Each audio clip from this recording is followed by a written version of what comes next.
Assalamualaikum warahmatullahi wabarakatuh.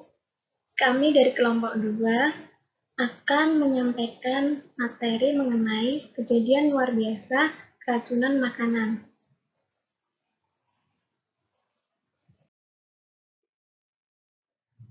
Kejadian luar biasa atau wabah keracunan makanan dan minuman adalah salah satu kejadian di mana terdapat 2 atau lebih orang yang menderita sakit dengan gejala yang sama atau hampir sama setelah mengkonsumsi sesuatu yang dianalisis secara epidemiologi dan terbukti bahwa makanan atau minuman yang dikonsumsi tersebut merupakan sumber dari keracunan. Keracunan yang disebabkan oleh pangan dapat menjadi penyebab utama kematian dan kesakitan di Indonesia. Mikrobia dan patogen yang bersifat toksik dapat berkembang biak pada makanan atau minuman. Pangan juga dapat menimbulkan masalah kesehatan akibat cemaran kimia dan bahan alami maupun bahan tambahan yang mengandung senyawa racun. Pangan yang demikian ini dapat menimbulkan kejadian luar biasa atau wabah keracunan.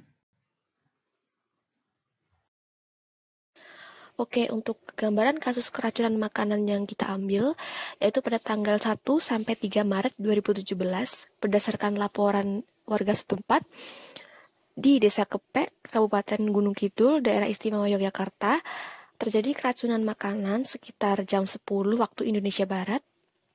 Dilaporkan kasus pertama ini selang 1 jam setelah acara, sebanyak 2 kasus. Kemudian setelah jam ke-9, kasus melonjak menjadi 10 kasus dengan gejala lemah, pusing, mual, demam, menggigil, kejang perut, muntah, berkeringat, nyeri perut, dan sebagian besar mengalami diare. Sampai tanggal 3 Maret 2017, jumlah warga yang dilaporkan mengalami keracunan makanan yaitu sebanyak 79 orang. Warga memakan makanan yang diberikan berupa nasi kotak dan roti box pada acara akikah. Keracunan makanan tersebut diduga diakibatkan karena makanan yang terkontaminasi oleh bakteri Salmonella dan bakteri E. coli akibat pemasakan makanan yang kurang sempurna.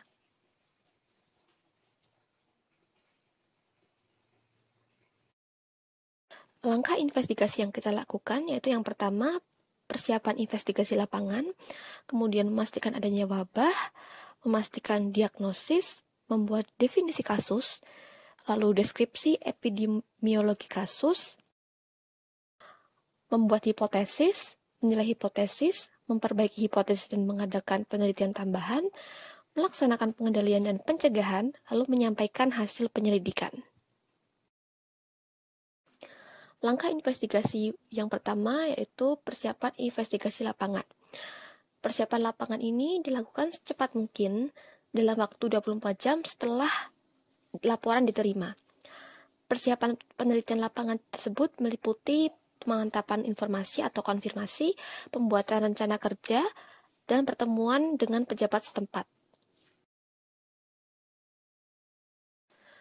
Langkah yang kedua yaitu memastikan adanya wabah. Untuk memastikan kasus keracunan makanan yang terjadi, dilakukan pendataan jumlah orang yang mengalami gejala klinis keracunan makanan yang digambarkan dalam diagram distribusi keracunan makanan. Di sini dapat dilihat bahwa pada tanggal 1 Maret tercatat 28 orang mengalami keracunan. Lalu pada tanggal 2 Maret tercatat 50 kasus dan pada tanggal 3 Maret bertambah 1 kasus. Dalam melakukan investigasi wabah langkah yang ketiga yaitu memastikan diagnosis. Diagnosis dilakukan pada tanggal 1 sampai 3 Maret dengan dugaan keracunan makanan yang dialami oleh 79 orang. Pada penyidikan epidemiologi dengan memiliki gejala klinis yaitu diare, lemah, pusing, mual, demam, menggigil, kejang perut, muntah, berkeringat, dan nyeri perut.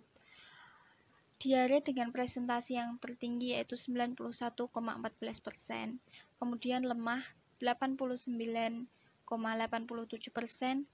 pusing 88,61%, mual 77,22%, demam 68,35%, menggigil 68,35%, kecang perut 54,43%, muntah 53,16%, berkeringat 48,10%, dan nyeri perut 48,10%.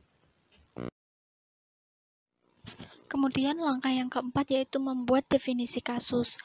Dalam membuat definisi kasus ini ada beberapa pengelompokan seperti pengelompokan berdasarkan jenis kelamin, pengelompokan berdasarkan kelompok umur, dan berdasarkan tempat.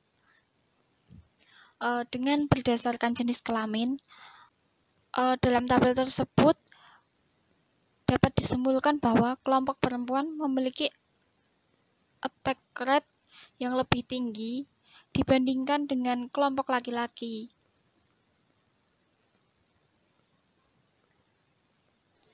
Kemudian, berdasarkan kelompok umur, pada tabel tersebut bahwa penderita keracunan makanan sebagian besar berumur 31-40 tahun. Pada kelompok umur 51-60 tahun mendapatkan attack rate yang tertinggi. Kemudian yang ketiga, kasus keracunan makanan berdasarkan tempat kejadian. Kejadian kasus keracunan makanan yang paling tinggi terjadi di Dusun Jeruk. Pada kejadian ini terjadi di luar desa Kepek. Hal itu dikarenakan pendistribusian makanan tersebut masih memiliki hubungan dengan pemilik acara tersebut. Selain itu, terdapat warga juga yang berkunjung ke tempat yang lokasinya dekat dengan pemilik acara yang mengalami kejadian keracunan tersebut. Sebanyak 75% kasus keracunan makanan yang ada di Dusun Jeruk. Kemudian yang selanjutnya, langkah kelima yaitu deskripsi epidemiologi kasus. Pada grafik yang ada pada gambar tersebut, perjalanan kasus yang terjadi di desa Kepek. Awal mula muncul kasus pertama berserang 1 jam setelah memakan makanan yang telah dibagikan. Kasus kejadian keracunan makanan puncaknya terjadi pada jam ke-9 setelah mengkonsumsi makanan yang berasal dari pemilik acara tersebut. Pada grafik tersebut dapat disimpulkan bahwa terdapat satu sumber penyebab dari terjadinya KLB keracunan makanan yang ada di desa Kepek. Langkah investigasi wabah yang keenam adalah membuat hipotesis, yaitu mengidentifikasi sumber penyebab keracunan dan cara pemaparan. Dilakukan wawancara terhadap pemilik acara dan pihak-pihak yang bersangkutan terhadap jalannya acara mengenai makanan yang disajikan dari proses pengolahan hingga penyajiannya. Di dalam contoh sebagai berikut. Jenis makanan yaitu gulai kambing. Waktu pengolahan tanggal 29 Februari pukul 21 hingga 22. Untuk cara pengolahannya yaitu diungkep tanpa dicuci terlebih dahulu kecuali jeroan, kulit, dan kepala, kemudian didiamkan sampai pagi. Hipotesisnya adalah adanya potensi daging terkontaminasi salmonella karena daging didiamkan terlalu lama sebelum dimasak, sehingga memungkinkan terjadinya kontaminasi silang. Pada tanggal 29 Februari pukul 18 hingga 21, untuk cara pengolahan yaitu santan kelapa diparut dan direbus kemudian didiamkan sampai pagi di suhu ruang. Hipotesisnya adalah santan berpotensi terkontaminasi bakteri E. coli dalam pemasakan yang kurang sempurna. Terdapat juga bakteri enterotoksin yang tahan panas dan kontaminasi silang akibat didiamkan di suhu ruang selama beberapa jam. Dan waktu pengolahan tanggal 1 Maret pukul 5 hingga 7, cara pengolahan yaitu pemasakan gulai kambing. Hipotesisnya yaitu kemungkinan pembersihan alat yang tidak tepat. Langkah investigasi wabah Yang ketujuh adalah menilai hipotesis. Pengujian atau penilaian hipotesis pada kasus ini dilakukan dengan penelitian case control. Dari hasil didapatkan makanan yang menjadi faktor resiko paling berpengaruh terhadap kejadian keracunan adalah gulai kambing dengan odds ratio atau OR yaitu 159,923.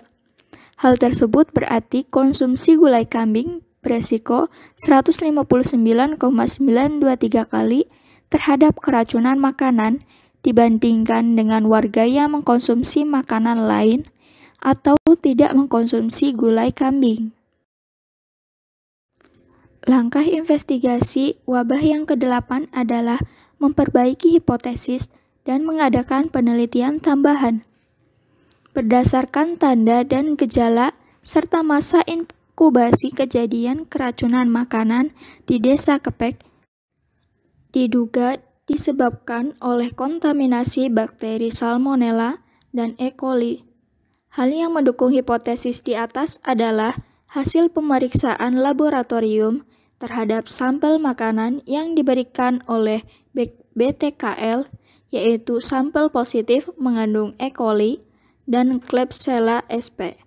Kemudian pada sampel gulai dan sampel mutahan didapatkan positif Salmonella paratipi B. Langkah yang ke-9 dalam melakukan investigasi wabah adalah melaksanakan pengendalian dan pencegahan. Adapun beberapa kegiatan penanggulangan yang dapat dilakukan. Yang pertama, memberikan pertolongan kepada penderita sesegera mungkin agar dapat dilakukan perawatan dan pengobatan. Dalam kasus di atas, kegiatan ini dilakukan di RSUD Wonosari. Terdapat 68 orang yang dirawat, sedangkan selebihnya hanya diberi obat karena hanya menderita sakit ringan. Kemudian yang kedua, mengambil sampel sisa makanan dan muntahan untuk dikonfirmasi penyebab keracunan di laboratorium BLK dan BTKL Yogyakarta. Yang ketiga, memantau dan memonitoring perkembangan pasien keracunan makanan di Desa Kepek Wonosari. Langkah yang ke-10 dalam melakukan investigasi wabah adalah menyampaikan hasil penyelidikan. Hasil penyelidikan disusun dalam bentuk laporan yang memuat antara lain, yang pertama, pendahuluan. Pendahuluan berisi gambaran kasus wabah keracunan. Yang kedua, tujuan.